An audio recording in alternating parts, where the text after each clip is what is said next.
નમસ્કાર ખેડૂત મિત્રો, જય યોગેશ્વર, જય ગૌ માતા। હું પ્રકાશભાઈ કેવળભાઈ પટેલ તથા કેતિકાબેન પ્રકાશભાઈ પટેલ, હું જે અંભેટા તાલુકો ઓલપાડના ખેડૂત છે। કેતિકાબેન પૂછી શકી છે, તમે આ જોઈ રહ્યા છો તે પ્રાકૃતિક ઝીરો બજેટના ભીંડા બનાવેલ છે। આ જમીનમાં છેલ્લા 3 વર્ષથી કોઈપણ પ્રકારનું કેમિકલ, પ્રવાહી કે ઘન પદાર્થનો ઉપયોગ કરવામાં આવેલ નથી। છેલ્લા 3 વર્ષમાં માત્ર જીવામૃત અને ઘન જીવામૃતનો ઉપયોગ કરવામાં આવેલ છે। તમે જોઈ રહેલ આ ભીંડાનું બી પણ મારા ઘરનું એટલે કે ગયા વર્ષે આ જ જમીનમાં 25 થી 30 છોડવા હતા અને જેમાંથી છેલ્લા પાક્કા થયેલ ભીંડામાંથી આ બિયારણ તૈયાર કરેલ છે। આ બિયારણ લગભગ 2 કિલો જેટલું અમે તૈયાર કરેલ હતું અને આ બિયારણ અમોએ ચાલુ સિઝનમાં જુલાઈ 2026ના પ્રથમ સપ્તાહમાં તારીખ 8/7ની આજુબાજુ પ્રથમ વરસાદમાં બીજા મૂઠના પ્લોટ આપી રોપણી કરેલ છે। આ ભીંડાને આજે આશરે 50 દિવસ જેટલો સમય થયેલો છે।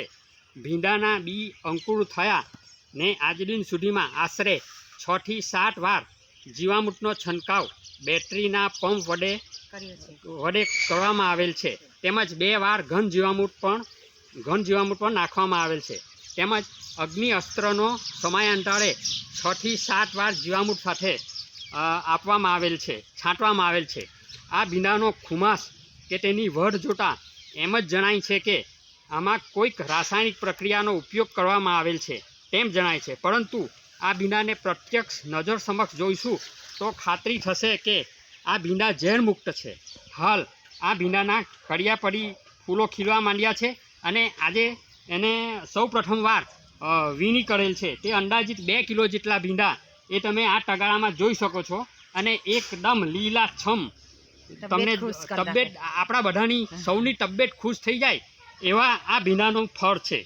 અમે આ ભીંડાનું જવન પર ચાલુ થઈ ગયેલ છે। આ ભીંડાનો કલર અને ગ્રોથ એકદમ આપણી તબિયત ખુશ થઈ જાય તેવો છે। આ ભીંડામાં કોઈ પણ પ્રકારની જીવાત કે ચૂસ્યા પણ નથી, જેથી ખરેખર આ ભીંડાને રૂબરૂ પ્રત્યક્ષ જોવાની જરૂર છે। અને ખાસ કરીને આપણા મનહરભાઈ લાડને જણાવવાનું કે જો તમે તમારા ફાર્મ ઉપર જે તે શું કહેવાય કે સેટુર કે એ મોઢામાં નાખીને તમે તમારી તબિયત ખુશ કરો છો, એ જ રીતે આ ભીંડાને તમારા કલર જોઈને પણ અમે ખુશ થઈએ છીએ। એટલે મનહરભાઈ અથવા તો કિરીટભાઈ કે જે આપણા જે શું કહેવાય નિષ્ણાત ખેડૂતો છે પ્રાકૃતિક ખેતીના, એમણે ખરેખર આ ભીંડાનું સ્થળ વિઝિટ કરીને કંઈક નવું જાણવા મળે એવું મને આ ભીંડા જોઈને લાગી રહ્યું છે, જેથી રૂબરૂ મુલાકાત લેજો।